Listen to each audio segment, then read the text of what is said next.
in Liverpool, and I'm really proud to say we have the lovely Lindsay Wagner with us. Hi. Hi. Hi. Hello. It's Can on. you hear me? Is this on? Yeah, it's on. It's just streaming over there. Oh, okay. Right. So Can you hear me? it's brilliant to have you here. Thank How you. are you enjoying yourself at the con so far? Oh, it's been very nice. It's a nice new venue, so the carpet's clean. It's always And good it's to have clean beautiful, carpets. sparkling orange. It's nice. It looks like you've been having fun. We saw that you were tweeting you were with Hannah Spirit of S Club 7 as well. Yeah. Yes. Yeah. I give workshops and retreats, sometimes meditation and whatnot. And at the end of it, we dance. We always dance as part of the process to kind of get our energy going after the Sure. meditation. And one of the songs that we play at the very end is Reach for the Stars. Oh, wow. So when we were here and I saw she was here, I was like, oh, that's so great. Do you do the moves and everything?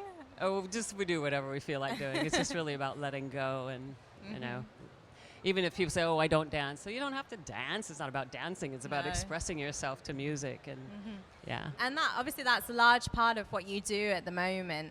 Do you really enjoy that? And is that something that you've always been passionate about? The sort of holistic therapies. Oh, definitely. Yeah. Yes. Studied it my whole life, really. Yeah. I almost quit acting early on to become a homeopathic doctor. Oh, really? So I was studying. I was sitting on the set, and in between shots, I'd be reading my homeopathic journal and whatnot. But yeah, didn't do that. Did you give out therapies on set at all? Did you ever give out some therapies on set? Actually, yes. Uh-huh. We were filming in Mexico once a movie called Nurses on the Line, a true story about some doctors and nurses whose plane crashed. And they had hardly anything to survive with, and some of them were hurt. So it was about how did they keep them alive and whatnot. Anyway, we were filming literally in the Mexican jungle. And the mosquitoes and the things that people were getting dysentery and whatnot. And I had all my homeopathic stuff. And people were trying to take the medical stuff, and it wasn't working. I'd be slipping them stuff, you know, in my thing. They'd say, "Oh, that helps so much, thank you." So that's it was. So I was playing a doctor, a student nurse in the movie, and I was being the doctor on the set. Life imitating art. Exactly. And you have done a lot of sort of dozens of movies, really, and sort of TV movies. How do you decide on what roles you're going to take? For me, it's about the resonance of what the piece has. I tend to not look for the roles like most actors, like a smart actor would do. I tended to look more for what's the impact of the show on the audience. I love issue-oriented movies, if you will, or things that can show human potential. I don't like to necessarily... I'm not drawn necessarily to movies that just stir up an issue, but are about someone who has kind of transcended their circumstance rather than just say survived it. Sort of teaches a lesson, really. Yeah, but certainly not to the exclusion of entertainment, you know, or yeah. So we're at Comic-Con. Obviously, people here are most likely to know you as the Bionic Woman. And are you surprised that even now, after so long after you first took that role, that people still talk about it and it's still such a popular character? Well, I'm not surprised anymore. It was surprising as that whole phenomenon and the iconic status started to happen. But it isn't surprising when you think about it. I mean, literally, Jamie Summers was the first woman to be in a powerful position on television, you know, in live action, if you will. And so it was very empowering for women in general, and it was also the 70s, and there was really nothing before that. So the whole generation of women, 30s to 50s, you know, and beyond, really, because even grown women were fascinated by being able to experience a woman being in a powerful position like that. And we also worked very hard to have the stories written in a way that expressed perhaps more of what it would be like to have a woman in that position rather than a man, which was more about you know, you're the bad guy, boink, I'm the good guy, and thank God I'm stronger because I win. Yeah. You know, and whereas we were constantly pushing the envelope, trying to change what we were charged with as a show by the network, which is, you know, you have an action show. Thank you. You have an action show, and so there's always espionage and stuff going on, and there's supposedly so now we have an adversary and the so-called good guy. But I wanted them to start including things that would happen in a woman more naturally, which is seeing them, yes, as someone who we want to stop them from doing what they're doing, but we don't. But a woman would kind of have more of a tendency to look at them as a person, as opposed to a problem that has to be fixed. And so your actions and your steps that you would take to the same end would be different. So I think that was meaningful to a lot of people. I mean, certainly. Kids took it in, you know, and saw that. And it even affected men. You know, men have come to me and told me how they had the experience of watching it when they were a kid, and it really taught them that sensitivity and strength can still exist in the same person, even though it was a woman doing it, you know. And I was very moved by that when men started sharing that. As I got older, of course, they got to get to be about 40 before they'd tell me that. You know. Well, that's fantastic, and I think obviously when you come to the cons, you get to chat to lots of different people who must tell you what it means for you to be here and see you as a Bionic woman as well.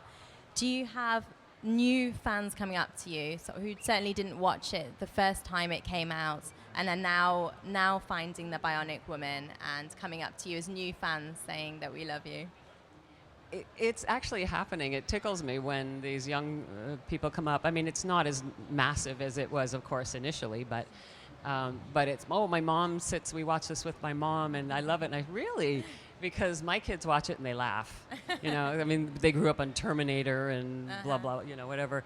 And so the technology, by the time they were introduced to it, as is this younger generation now, the kids today, I think it's something, though, that was also true with the original generation that is happening today. When parents share it with their kids, they're sharing it in such a joyful state because it was for them as a kid. And so the parent becomes a kid watching it again. I get to see people, doesn't matter whether it's a gnarly guy, tatted and everything, coming up to me, and all of a sudden they get to me and they go, oh, I just loved you when I was a kid, right? They totally change. Yeah. And then when they get ready to leave, it's like, thank you. And they walk away again. And the same is true with everybody. I get to see the child in everyone. And I think that happens when the parents share the videos or watch the shows with their kids, that they can even feel the joy in the room. Yeah. So I think it's meaningful to children in that way, even though technologically it's laughable with what's going on today, what's being made.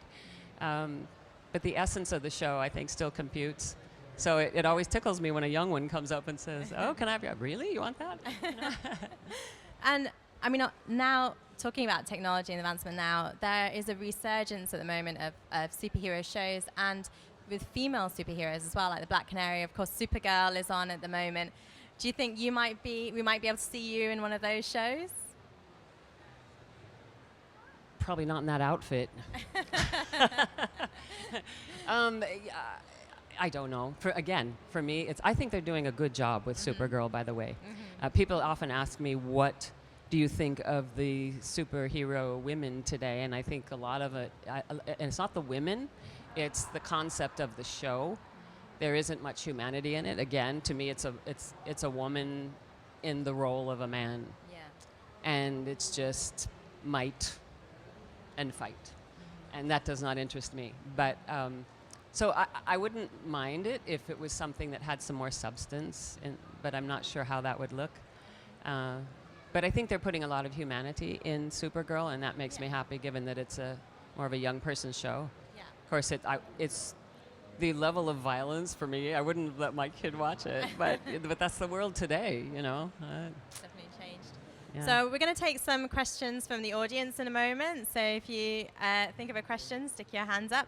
But before we do that, I have to say I loved you as Dr. Calder in Warehouse 13. Oh, thank you. And I wanted to know, I heard that Jamie Murray, who plays H.G. Wells on the show, was named after Jamie Summers. Is that right?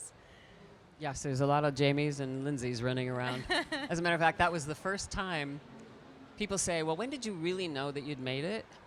And, you know, I knew the show was number 1, number 3, number 4, just kind of constantly in the upper 4 as it was I was playing. But my name in America, unlike in, I think, probably Scotland and England, Lindsay's a more common name. Nobody was named Lindsay in in the U.S. And so if the name was ever uttered or anywhere around me, it was me they were calling. And I was in a grocery store in the middle of the night because that's when I would shop. It was just so huge I couldn't even go shopping for a while. It was, you know, such a big thing. And I heard somebody say, "Lindsay, stop that!" And I went, "What?" And I was like trying to figure out what. And there was this little girl like groping things on the shelf, and her mother was talking to her. And she looked up and she saw me and she went, "Oh, my daughter, blah, blah, blah." And I thought, wow, somebody named a child after me, you know, and so that's, I think, was my defining moment when I went, okay, you know, there's no return from this place. Fantastic. Okay, so has anyone in the audience got any questions? Moments? I think they were all at the Q&A yesterday. I know. You're welcome, Gosselin. Okay. Hello, Lindsay. My brother met Lee Majors in the Bahamas must have been about 15 years ago. He didn't think too much of him. What did you think of him?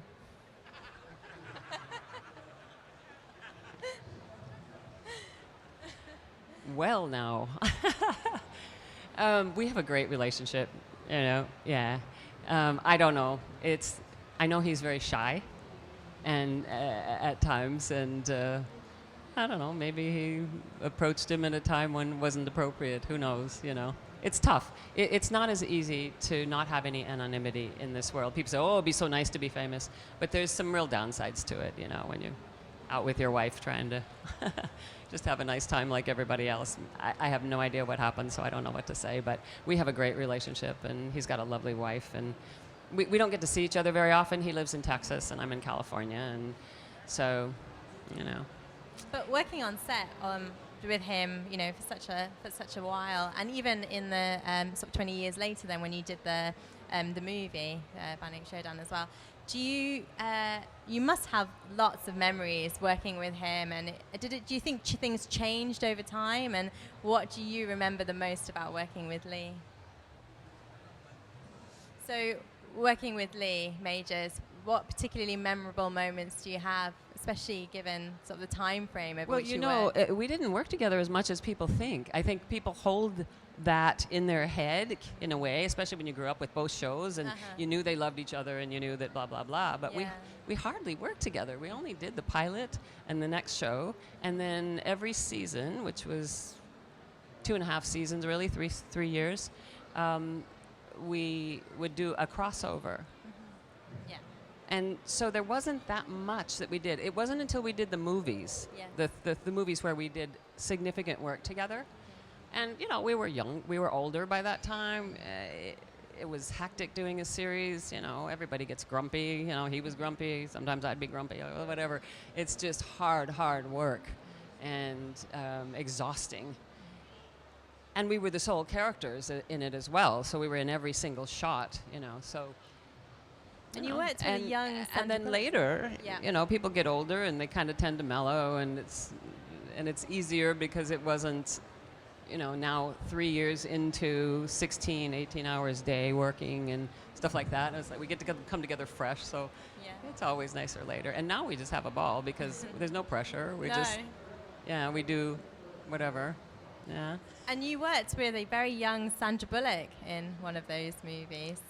That's right. Yeah. She was very green at the time. But even then, working with her, I could see that there was this real jewel in there that just hadn't been discovered and polished yet. We were trying to do a spin-off where she would be the next Bionic Woman. Right, yeah. And I was going to play kind of her mentor if we spun the show out. But it was funny because I just thought she was so good. I thought this girl, in just a very short period of time, when she gets a little more experience, I mean, because, you know, she was so green that she was still missing her mark, or, you know, she'd lean into your shot when you were doing an over the shoulder, and I'd have to lean to try and catch the camera, you know,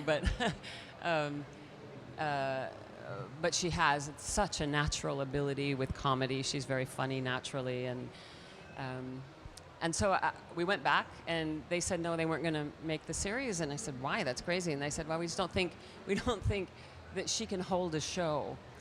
And I said, no. And so I was like fighting. And Richard Anderson and I really went to bat for her in the tower, and they said, just don't think she can hold a show. And I'm sure they're really embarrassed by now. That was a big mistake, probably. Right. Well, we just have time for a couple more questions since we're at Comic-Con. Very quickly, we just wanted to know, there are lots of cosplayers here, and so if you were to dress up as any character you wanted, who would that be? Okay, so if I was to dress up as Wonder Woman, Wow, my friend Linda yeah. Carter, you know, that must mean that I would have, you know, I would have grown a little in order to do that. So if that was possible, Yeah. Had No. out the Yeah. outfit somehow. fill out the. Yeah, no, I don't know. I don't know a whole lot of the types of characters that people do dress up, so I'm not probably the most interesting person to ask that of. But maybe Wonder Woman if you Uh-huh. could. And we have, obviously, the big movie coming out soon is Batman versus Superman. So what we want to know is, who do you think would win that battle? Okay, so you have to explain to me. I wasn't aware that was.